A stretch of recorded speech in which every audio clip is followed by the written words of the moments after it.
welcome back to my channel. So today I thought I would come on and do, oh gosh, I'm just so low in my chair.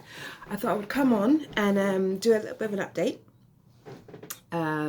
I just recently had my consultancy appointment with the clinic for the third IVF treatment, and to be honest with you, I was really nervous about it. I just didn't, I suppose I just didn't want to have to deal with the whole, oh, you're too old to use your own eggs, you should use donor eggs, and I was getting myself ready for the fight to try and justify why we had made the decision to try again with my own eggs.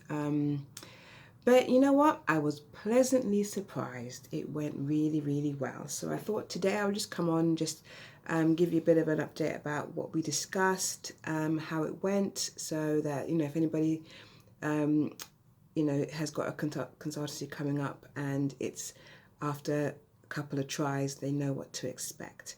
But, to be honest, my clinic is quite good, so it varies, doesn't it?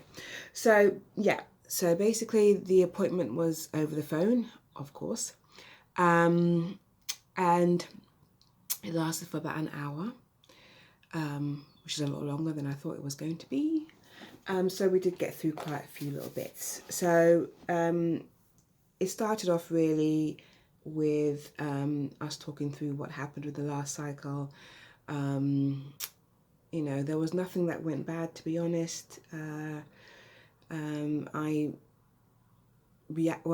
My reaction to the fertility meds wasn't as good as they would have hoped it to be. So it did take me a couple more days for my follicles to be stimulated, but that was to be expected. Bless them, they were a little bit older, so they took a little bit of more gearing up to get going. But I responded quite well to the. I got a couple of embryos, and of course, I got pregnant. So it was just really about going through what we could do differently. And unfortunately, there's not much. Now, because of my fertility age, I like to call it, I was already on the maximum dosage, so that couldn't change. So in terms of the drugs, the dosage of drugs, that's going to be exactly the same. Now, we talked about what I can do first. So I suppose I'll talk about that. So the only thing that she said that I can do at this stage really is lose weight. That was it. There was nothing else she said that you can do. You can take, we talked about supplements, and she wasn't too much in favor of them. She said a lot of them are just giving people false hope. They can't possibly do what some of them claim to be able to do, but I'm still going to be taking mine because I've been taking them, to be honest, since the beginning, and I've always had, I will never have 50 eggs, but it's because I've been taking these, I really do believe that I've been taking these supplements since my first IVF cycle, which was in 2019, yeah. 2019, yeah. And I have always had a good ratio of eggs become embryos that can be transferred. I had 3 eggs from my retrieved, and then out of those 3 eggs, this is my last cycle, out of those 3 eggs, 2 of them, all 3 of them fertilized, 2 of them became embryos and were transferred. So that's a 75%, success rate really, and I'm quite happy with that. So I'm trying to just maintain what I've been doing, just in case any of it is making any difference. So I will continue to do that. I'm obviously losing weight right now. I'm working to.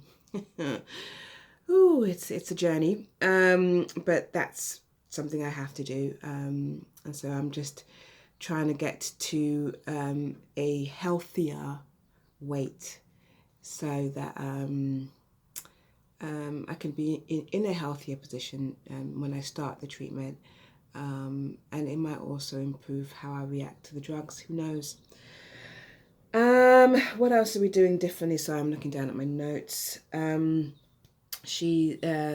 doctor asked me to do a blood test for thyroid and vitamin D deficiency. So I've got that scheduled for this week. That might have an impact on any supplements that I have to take before I do the treatment. So we'll see what the results are from that.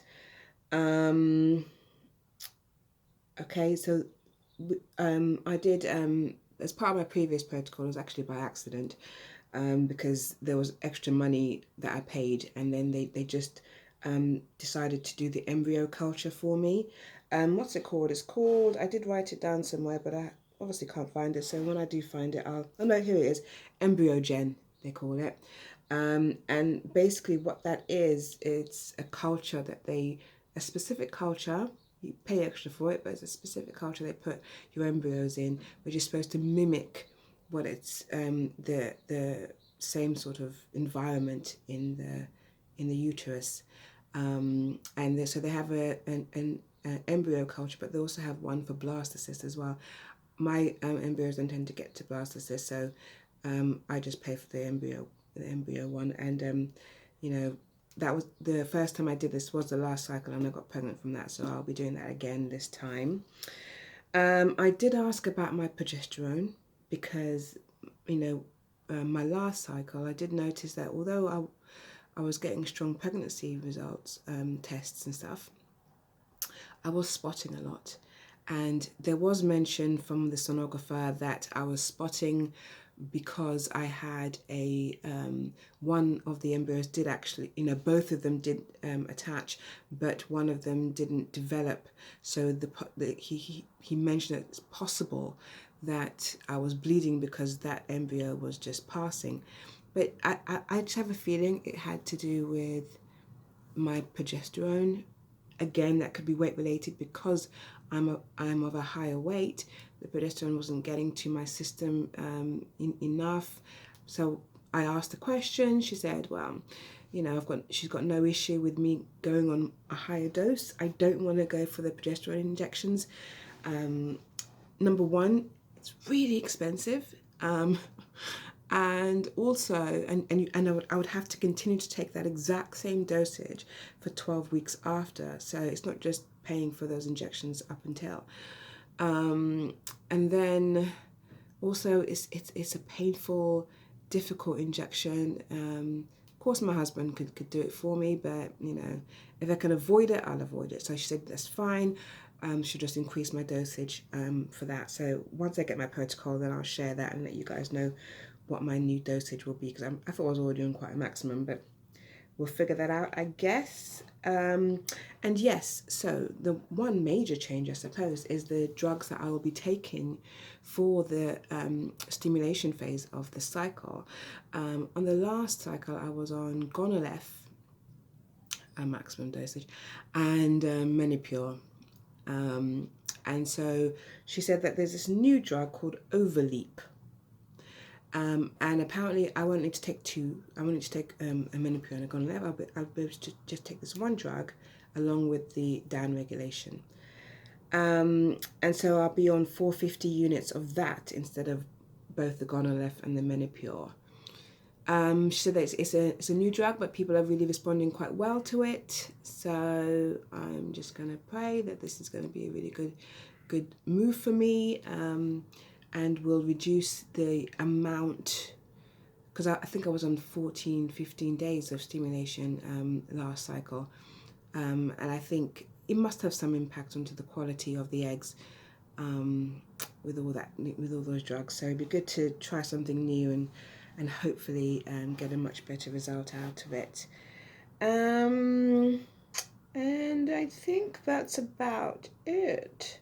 And so basically I've got to wait for my test this week for my blood test, and then once I've had that done, I will ring up to book an appointment with the nurses to do the initial assessment, which I'm planning to do sometime in May, but we'll see. We'll see how we go with that. It's all dependent on me being at the weight that I'm happy with. Number one, being at the weight that they need me to be, but I want to be a lower than that. So we'll see how we're going, because I don't unfortunately have the time to be able to get to, you know, a much healthier weight, because it's more important that I get, you know, that I get my cycle started before I lose any more of my eggs. And so yeah, so then I'll do that, and then once I have that initial appointment, we'll be going on from there. So it's a lot less painful than I thought it was going to be. I thought there would have been a lot more redoing of the initial tests that I had to do when I first started, because I thought that those tests would have expired by now, but they're being really quite flexible for me, and I think it's all to do with the fact that I don't have much time. So they're not putting too much pressure on doing all the, you know, AMH testing and all that jazz, because it's like, well, it is what it is, and it wouldn't necessarily be in a position where they would change their approach. I think it's not going to inform them to change anything really at this stage. So yeah, it was a really positive consultancy.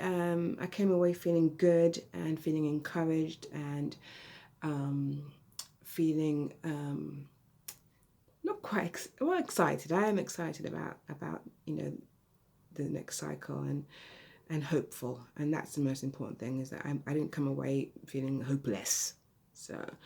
So yeah, it's onwards and upwards. I'll keep everyone updated about what's going on as and when I have something to update you with. And until then, I'll see you guys later. Bye.